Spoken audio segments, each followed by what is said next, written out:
샬롬, 말씀 읽어주는 김기웅 목사입니다. 오늘도 기대하는 마음과 사모하는 마음을 가지고 하나님의 말씀 함께 읽겠습니다. 레위기 18장 19절부터 30절까지의 말씀입니다.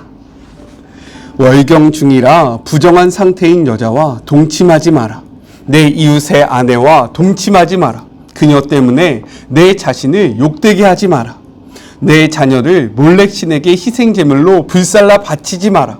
그것은 분명 내 하나님을 모독하는 짓이다. 나는 하나님이다. 여자하고 하듯이 남자와 동침하지 마라. 그것은 역겨운 짓이다. 짐승과 교접하지 마라. 짐승으로 내 자신을 욕되게 하지 마라. 여자도 짐승과 교접해서는 안 된다. 그것은 사악한 짓이다. 이 모든 일 가운데 어느 것으로도 너희 자신을 더럽히지 마라. 내가 너희 앞에 있는 땅에서 쫓아낼 민족들이 그와 같은 일을 하다가 더러워졌고 그 땅도 더러워졌다. 나는 그 죄악으로 인해 그 땅을 벌했고 그 땅은 거기에 살던 사람들을 토해냈다. 너희는 본국인이든 외국인이든 나의 규례와 법도를 지켜야 한다. 너희는 이 역겨운 짓들 가운데 어느 하나라도 행해서는 안 된다. 너희가 오기 전에 그 땅에 살던 사람들이 그 모든 짓을 행하여 그 땅을 더럽혔다. 너희마저 그 땅을 더럽히면 그 땅이 너희 앞서 살았던 민족들을 토해냈듯이 너희도 토해낼 것이다. 이 역겨운 짓들 가운데 어느 하나라도 행하는 자는 자기 백성 가운데서 끊어질 것이다. 너희는 내 명령을 지켜라. 너희가 오기 전에 행해졌던 역겨운 짓들 가운데 어느 하나라도 행하지 마라. 그런 짓으로 너희 자신을 더럽히지 마라. 나는 하나님, 너희 하나님이다. 이것은 하나님의 말씀입니다. 오늘 말씀은 내용상 두 부분으로 나눠서 생각해 볼 수 있습니다. 먼저 첫 번째 19절부터 23절 부정결한 성행위 및 우상숭배 금지 명령을 담고 있어요. 어제 함께 나누었던 근친 간의 불법적인 성관계를 넘어 오늘은 다른 영역에서 불법적인 성관계에 대해서 이야기를 하고 있습니다. 가장 먼저 19절에서는요. 월경 중에 있는 여인과의 성관계를 금지하라 라고 말씀하고 있어요. 본문에서 말하는 여인은요. 아내로 보아야 합니다. 그렇다면 정상적인 결혼 안에서 아내와의 성관계가 왜 금지되고 있는가? 원어적으로 보면요. 이는 월경뿐만 아니라 출산 후의 출혈 증상까지도 포함하고 있다라는 거예요. 이것은 무엇을 의미하냐면 먼저 월경을 하는 여자나 출생을 한 여인은 육체적으로 힘이 약해져 있는 상태이기 때문에 이들을 보호하기 위한 조치라는 겁니다. 또한 피는 생명의 상징이에요. 그렇기에 생리주인인 아내와의 성관계는요. 생명의 근원이 불결하게 됨을 의미한다라는 거예요. 즉 하나님의 백성으로 정한 것과 부정한 것 사이에 분명한 분별력을 가지고 살아야 함을 이 말씀을 통해서 교훈하고 있다라고 생각해 볼 수 있는 겁니다. 20절에서는요. 이웃의 아내와 동침하는 것을 금하고 있습니다. 특별히 본문에서 이야기하는 이웃은요. 단순히 주변에 사는 자들을 뜻하는 것이 아니라 친밀한 관계를 이루면서 관계를 맺고 있는 그러한 이웃을 말하고 있습니다. 그러므로 이웃의 아내를 범하는 것은 사회의 근간을 이루는 공동체의 신뢰와 유대 관계를 깨트리는 것이고요. 더 나아가서 이웃의 아내는 하나님께서 그 이웃에게 허락하신 여인이기 때문에 하나님 앞에서도 중재한 죄라는 것을 우리는 기억해야 한다는 거예요. 특별히 여기 히브리 원문을 보면요. 어떠한 그러한 의미가 담겨져 있냐면 자녀를 위하여 이웃의 아내와 동침한다 라는 뜻이 담겨져 있습니다. 그러므로 이웃의 아내와 성관계를 가지는 것은요. 생명과 연결시키고 있다는 것을 우리는 기억해야 한다는 거예요. 이러한 관점으로 21절을 바라봐야 합니다. 18장 전체는요. 성과 관련되어 있는데 갑자기 22절에 무엇을 이야기합니까? 우상 숭배의 문제를 다루고 있기 때문에 조금 혼란스러울 수 있습니다. 왜 굳이 이 말씀이 여기에 들어있는가? 이것은요. 몰렉, 즉 우상에게 자녀를 바치는 문제와 관련되어 있기 때문에 서로 연결되어 있다라고 생각해 볼 수 있는 거예요. 하나님께서 허락하신 생명인 자녀를 몰렉에게 산채로 바치는 것이 결코 용납될 수 없다라는 것을 이야기하고 있는 겁니다. 우리 21절의 말씀을 같이 한번 읽어보도록 하겠습니다. 너는 결단코 자녀를 몰렉에게 주어 불로 통과하게 하므로 내 하나님의 이름을 욕되게 하지 말라. 나는 여호와니라 라고 말씀하고 있습니다. 우리가 보는 개역개정의 성경은요, 자녀를 몰렉에게 주어 불로 통과하게 한다라는 기록이 적혀져 있지만 히브리 원문으로 보면요, 불에 대한 언급이 없다라는 거예요. 당시 몰렉 신상에 대한 사진을 준비해 봤습니다. 어떻게 잘 보이십니까? 보시는 것처럼 청동상으로 만들어져 있는 이 몰렉 신상은요, 우뚝해서 불을 지필 수 있었고요. 그리고 소의 머리에 형상을 가졌으며 팔이 앞으로 뻗어져 있어서 희생 제물로 드려지는 어린 아이를 받아들 수 있었다라고 이야기합니다. 사진으로 보니까 더 이해가 잘 되시죠? 이제 사진을 좀 내려주시고, 이스라엘 역사 가운데 아하스 왕 시대의 흰놈의 아들의 골짜기에서 아이들을 죽여 벌겋게 불에 달아오른 우상의 팔에 아이들을 놓아서 몰락에게 제물로 바치는 그러한 성경의 기록이 있습니다. 이러한 행위는요, 궁극적으로 하나님이 주신 자녀를 죽음으로 내몰아서 생명을 단절시키는 것으로 하나님께서 허락하신 생명을 끌어버리는 중죄로서 우리가 앞에서 이야기했듯이 생명과 관련된 불법적 성관계와 연결되는 내용으로 우리가 이해할 수 있다는 거예요. 왜 21절에 갑자기 몰렉에게 향하는 그러한 자녀의 내용이 나왔는지 조금 이해가 되십니까? 이어서 22절부터 23절은요, 비정상적인 성관계를 금지하고 있는데 먼저 22절 동성애에 관련된 이야기를 합니다. 22절의 말씀을 같이 한번 읽어보도록 하겠습니다. 너는 여자와 동침함 같이 남자와 동침하지 말라. 이는 가증한 일이다 라고 말씀하고 있어요.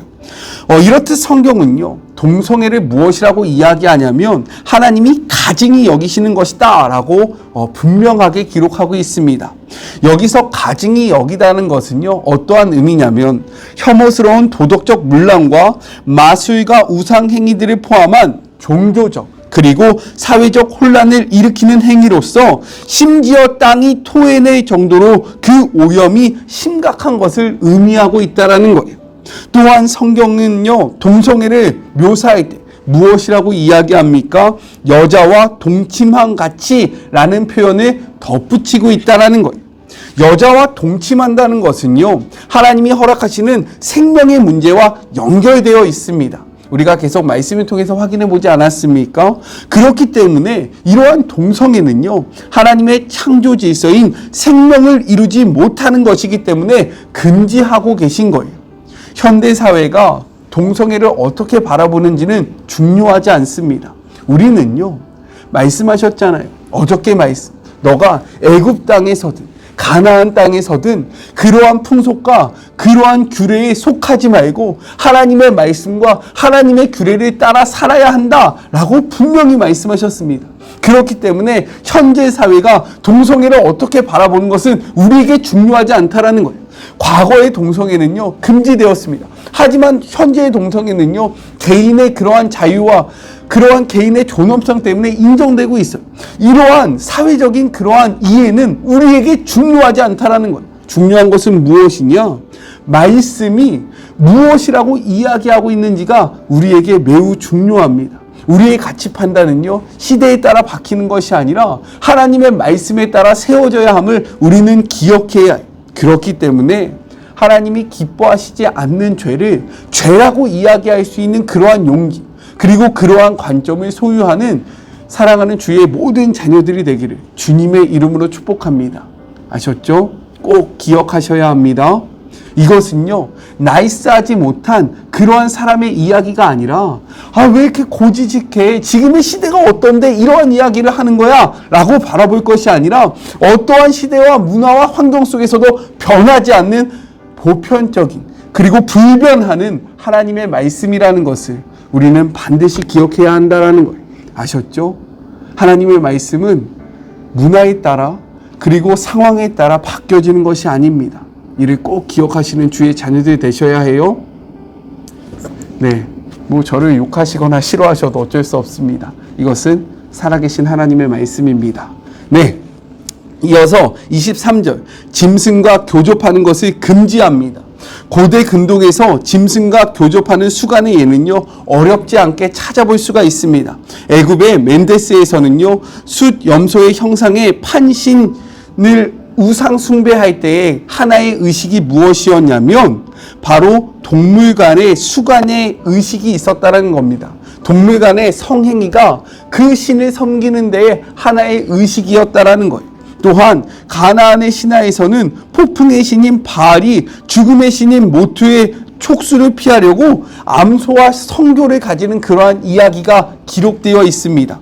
그렇기 때문에 이러한 수간을 금하는 것은요, 애국과 그리고 가나안의 그릇된 종교와 사상을 따르는 것에 강력한 경고의 말씀이라고 우리가 생각할 수 있습니다. 더 나아가서 수간은요, 생육하고 번성하라는 하나님의 축복의 선물로서 주어진 성을 단순한 쾌락의 도구로서 사용함으로 사람과 동물을 엄연히 구별하신 하나님의 창조 원리를 무시하는 그러한 신성 모독의 죄일 수 있다는 거예요.